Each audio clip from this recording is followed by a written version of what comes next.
Bom, pessoal, agora a gente vai falar sobre algumas propriedades dos limites, tá? A primeira delas é a chamada unicidade do limite. O que significa isso?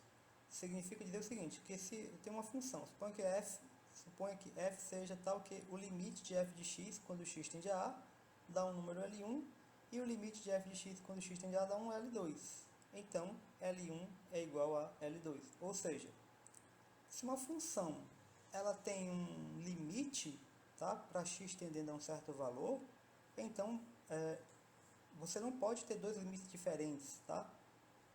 O limite tem que ser único, ok? E como é que a gente pode verificar isso? De forma bem simples, tá? Eu tenho aqui, de novo, né? Aquele mesmo intervalo, certo? Pego um ponto A, e aí você pega um intervalo muito pequeno, né? A mais delta, A menos delta, e eu pego um número x aqui bem próximo de A. E o que vai acontecer quando a gente pega esse número x bem perto de A? Bom, se a gente olhar para cá, né, ó, pelo que está sendo dito aqui, suponha que f seja tal que isso acontece e isso aqui acontece. Então, como isso aqui acontece, tá? Ele está dizendo que quando x se aproxima de A, o f de x vai ficar muito perto de L1. Então, f de x, a gente vai pegar aquele intervalo, L1 menos epsilon, L1 mais epsilon, centrado em L1, né? No meio do intervalo aqui é L1. E o f de x tá aqui, ó. Então, a imagem você pegou um ponto x aqui, tá? Perto de A, e a imagem do x ele vai cair aqui dentro desse intervalo, L1 menos epsilon, L1 mais epsilon. Por outro lado, a gente também tem isso daqui, né? O limite de f de x quando x tende a da L2, certo? Então, a gente vai construir um outro intervalo, L2 menos epsilon, L2 mais epsilon, centrado aqui, né? No L2, e o f de x ele está aqui dentro desse intervalo.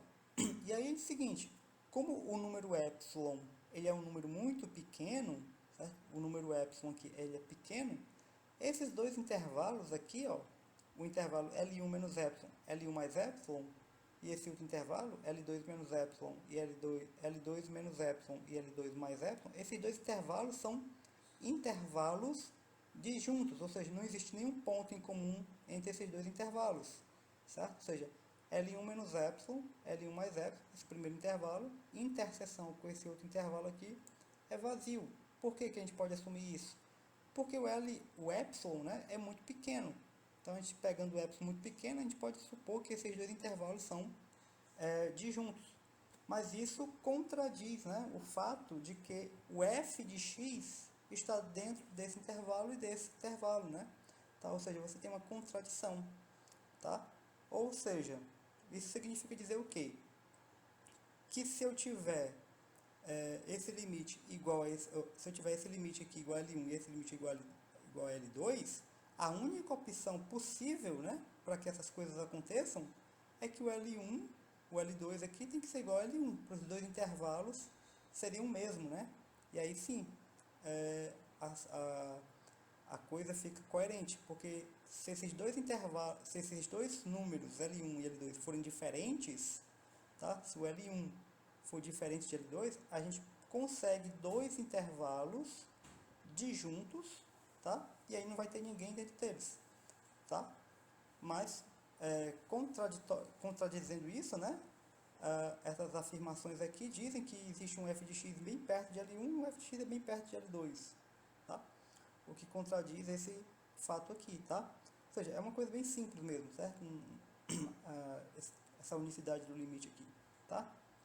Então, essa aqui é a primeira propriedade do limite, né? Que é a unicidade. Então, se o limite existe, tem que ser único. Não pode ter, uma função não pode ter dois limites quando x vai para A.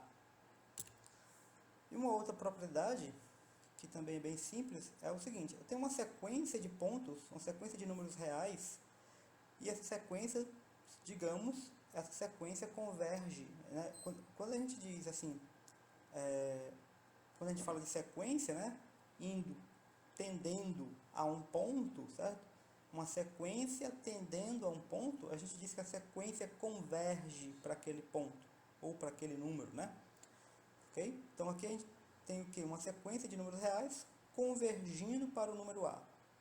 A gente vai supor também que o limite da função f, quando x tende a a, é L. Então, limite de f de x, quando x tende a é L. Então, o limite das imagens da sequência de pontos, ó, daquela sequência de pontos f de xn, e aqui é claro, né, se a sequência está indo para A, essa sequência aqui se aproxima de A à medida que o n cresce. Então, à medida que o n vai para infinito, o xn vai se aproximando de A. Então, se esse limite aqui é L, então o limite da sequência do f da sequência de pontos, né, das imagens daquela sequência, quando o n vai para infinito, também é L. E isso vale para qualquer sequência que converge para A. Isso aqui é extremamente importante e em muitas situações, certo? Quebra um galho para a gente poder fazer algumas análises aí, certo? Que algumas funções não são tão simples, né? Já de cara ver que o limite não existe, certo? E usando esse método, né? Fica bem mais simples. A gente vai fazer alguns exercícios, certo? Sobre como é que a gente aplica isso daqui, tá? Mas por enquanto, se você não entendeu, fique tranquilo, porque a gente vai reforçar mais essa ideia aqui nos exercícios. Mas por enquanto, o que você tem que guardar é o quê? Que se você tem uma sequência de pontos que está convergindo para A, uma sequência de pontos convergindo para A, então o limite das imagens dessa sequência vai convergir para onde? Para aquele limite da função, né? Certo? Ok? E um exemplo bem claro disso é aqueles primeiros exemplos que nós falamos, certo? Dos limites laterais. Você imagina que você tem uma sequência de pontos, ó, aqui, pelo lado direito. Se você tem uma sequência de pontos aqui convergindo para A, pelo lado direito, essa sequência converge aqui para o L1, né? As imagens da função. A imagem da função vai para onde? Para L1. Mas se você ver por aqui, ó, uma sequência de pontos por aqui, pela esquerda, as imagens desses pontos aqui da esquerda vão para onde? Vão para L2. Tá? Ou seja, você tem então duas sequências de pontos, né? Uma sequência de pontos pela direita que vai para L1 e uma sequência de pontos pela esquerda que vai para L2. Ou seja, duas sequências de pontos que convergem para o mesmo número A, mas as imagens dessas sequências convergem para valores diferentes. Então, nesse caso, a gente diz que o limite não existe. Veja, o limite não existe, certo? Os limites laterais existem aqui, né? Os limites laterais, mas o limite não, tá? Então, aqui foi o que eu acabei de dizer, tomando uma sequência de pontos, x maiores do que A, você vai ter aquela sentença, né? Aquela sentença lá, aquele limite lateral pela direita, e a mesma coisa pela esquerda, ok? Isso quer dizer que não existe o limite da função, tá? Limites laterais distintos, a gente vai dizer que o limite da função não existe, tá? Uma outra propriedade dos limites, né, são as propriedades operatórias. Se você tem o limite de uma soma, quando x é para A, é a soma dos limites. Mas existe aqui uma condição para que isso aconteça, certo? Isso aqui só vai ser válido desde que esse limite exista e esse limite aqui também ele exista, tá? Então, eu posso dizer isso aqui, posso escrever isso aqui em que situação? Eu posso escrever isso desde que eu saiba que esse limite aqui existe e que esse limite existe. E um detalhe, dizer que um limite ele existe significa o quê? Significa que esse limite aqui é um número real. Significa que esse aqui é um número real, tá? Ou seja, dizer que ele existe significa, né, que os dois limites laterais coincidem, certo? Os dois limites laterais coincidem e esses dois limites laterais coincidem com um certo número real, tá? Mesma coisa vale para o produto. Eu posso dizer que o limite de um produto é o produto dos limites se eu sei que esse limite existe e se eu sei que esse limite também existe, tá? E a mesma situação, dizer que esse limite aqui existe significa dizer que os dois limites laterais existem, tá? E coincidem com um certo número real. Aqui é a mesma coisa, com uma pequena observação a mais, né? Você tem um limite de um quociente, é o quociente dos limites, desde que esses limites existam, e mais, né? Esse limite aqui não pode ser zero, esse de baixo, porque não existe divisão por zero, tá? Esse limite aqui, tem um gráfico aqui de uma função, isso aqui serve, vai servir como modelo, tá? Para que a gente possa usar em outras questões, certo? Na verdade, em várias situações aí, tá? Em que aparece o quociente de duas funções, em que a função que está aqui embaixo, né, a função do denominador, vai para zero, tá? E aqui é constante. Ou que aqui embaixo vai para mais ou menos infinito, certo? Bom, isso aqui é o gráfico da função f de x1 sobre x. Então, o gráfico é isso daqui. O que acontece com essa função, né? Quando o x vai para zero pela direita, né? Ou seja, à medida que você se aproxima de zero por aqui, a gente nota que a função, certo? Os valores que a função assume são cada vez maiores, né? O gráfico aqui tende a se aproximar do eixo y, então cada vez mais o f de x vai ficando maior. Vai para zero pela direita, isso é mais infinito, tá? Ou seja, você pode analisar isso aqui também de outra forma. Se você diminui o denominador de uma fração, você tem uma fração. Diminuindo o denominador de uma fração, você aumenta a fração. Então, por isso que a fração vai para mais infinito. A mesma coisa acontece aqui, ó. Se você vai a zero pela esquerda, vai a zero pela esquerda, o que acontece com o valor da função? Aqui dá isso, mas se você vier um pouquinho mais perto de zero para cá, vai ficar maior, né? Maior em módulo, né? Mas está indo para onde? Para menos infinito, está ficando cada vez mais negativo, certo? Então aqui nesse caso vai para menos infinito, tá? Aqui, o que acontece agora quando a função, né? O x vai para mais infinito, ou seja, quando o x começa a crescer aqui, ó. Aí você também pode analisar olhando aqui em termos da fração. O que acontece com a fração se esse x aqui cresce muito? Bom, se o denominador cresce muito e o numerador fica constante, né, isso aqui vai para zero. Então, à medida que você aumenta isso, a fração como um todo vai para zero. Então, se o x vai para mais infinito, tá, a fração vai para zero. E a mesma coisa acontece quando o x vai para menos infinito, certo? Então, quando o x vai para menos infinito, quando o x tende para cá, né? Isso também vai para zero, tá? Então, esse valor aqui fica muito grande também, aqui embaixo, ó, certo? Fica muito grande, então você tem um número 1 dividido por uma coisa muito grande, então dá uma coisa bem perto de zero. Dá uma coisa bem por aqui assim, né? Bem pertinho de zero, tá? Ok? Então, isso aqui serve como modelo para a gente poder usar em outras situações, tá? Mas aí, nos exercícios, a gente vai discutir mais isso daqui, certo? Bom, eu tenho aqui um exemplo bem simples aqui para a gente poder analisar, que é o seguinte. Tem um limite, quando x vai a zero pela direita, de 1 sobre x mais a, isso aqui dá mais infinito. E o limite de menos 1 sobre x, quando x vai a zero pela direita, isso dá menos infinito. Isso aqui tá claro, né? Porque que dá menos infinito.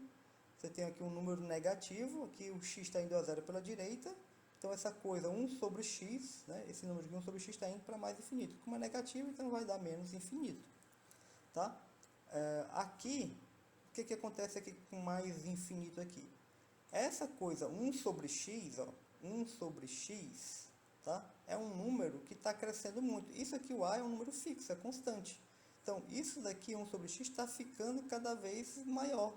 Então, é claro que 1 sobre x, isso aqui vai para infinito, tá? Independente de ter um número aqui, certo?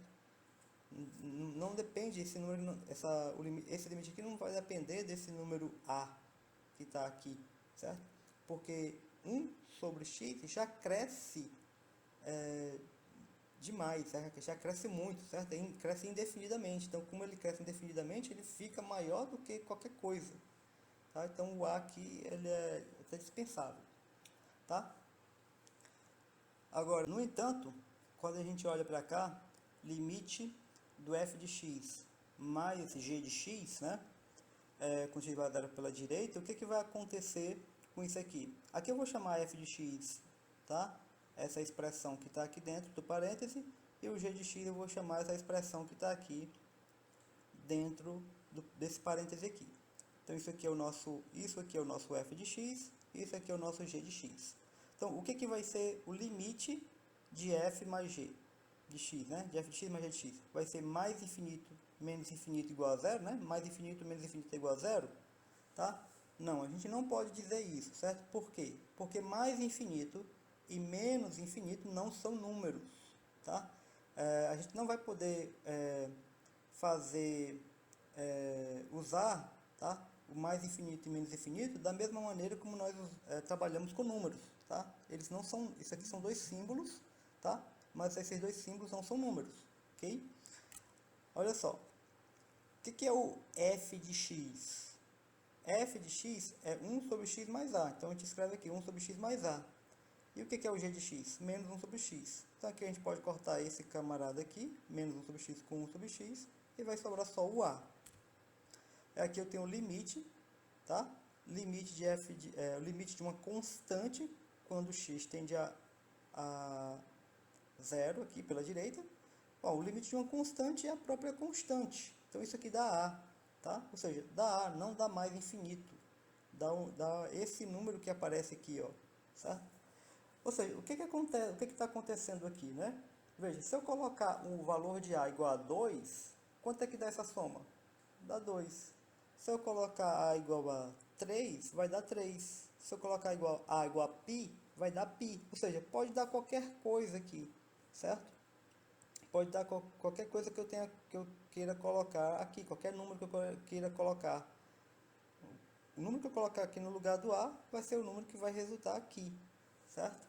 Então, o que eu estou querendo, né, passar a transmitir aqui para vocês? É o seguinte, aquela propriedade do limite da soma, certo? Se a soma dos limites, né, se eu somo esse limite mais esse limite, dá o quê?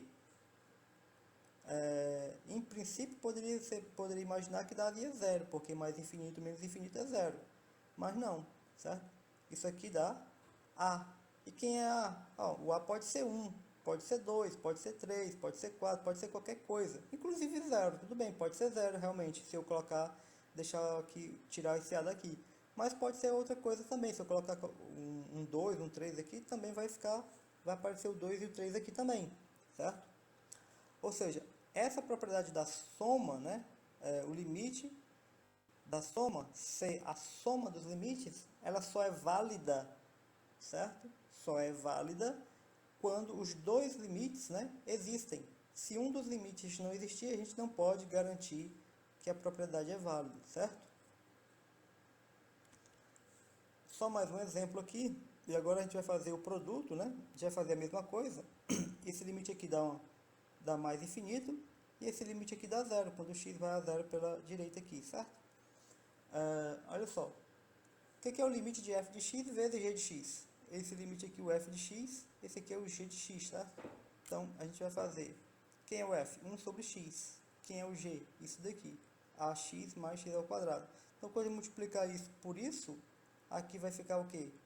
1 sobre x vezes ax vai ficar a. E 1 sobre x vezes isso aqui vai ficar x. Então, vai ficar uma coisa assim, tá? E veja, esse limite aqui, ó, quanto é que dá esse limite? Aqui a gente pode dizer que é a. Por quê? Eu posso aplicar aqui o critério, né, da soma. Aqui sim a gente pode aplicar, porque o limite desse primeiro aqui, né, esse limite aqui, limite de a, quando x tende a zero, o limite de uma constante é a própria constante. E o limite de x, quando x vai a zero, é zero. Então, fica o próprio a, tá? Veja, o que daria isso aqui vezes isso aqui. Quanto é mais infinito vezes zero? Tá? Você poderia dizer, é mais infinito. Ou, já que esse limite aqui é zero, e zero vezes qualquer coisa, e zero vezes qualquer coisa é sempre zero, então esse limite vezes esse limite daria zero, né? Ou seja, aqui você poderia querer aplicar, né, a regra, né, limite de f de x vezes g de x é o limite disso vezes o limite disso, o que não é verdade, certo? Por quê? Porque isso aqui vai dar a, tá? Ou seja, não vale também para esse caso, certo? Nesse caso aqui em questão, não vale o fato de que o limite de f de x vezes g de x ser igual a isso aqui, a esse limite vezes esse limite, tá? Você vê que o que ficaria, né? Zero vezes mais infinito, certo? Nesse caso aqui em questão, né? Especificamente nesse caso, o que deu aqui? Deu A. E aí quem é A? Pode ser qualquer coisa, pode ser 1, 2, 3, né? Depende do valor que eu coloquei aqui, certo? Então só para recapitular o que a gente acabou de fazer aqui,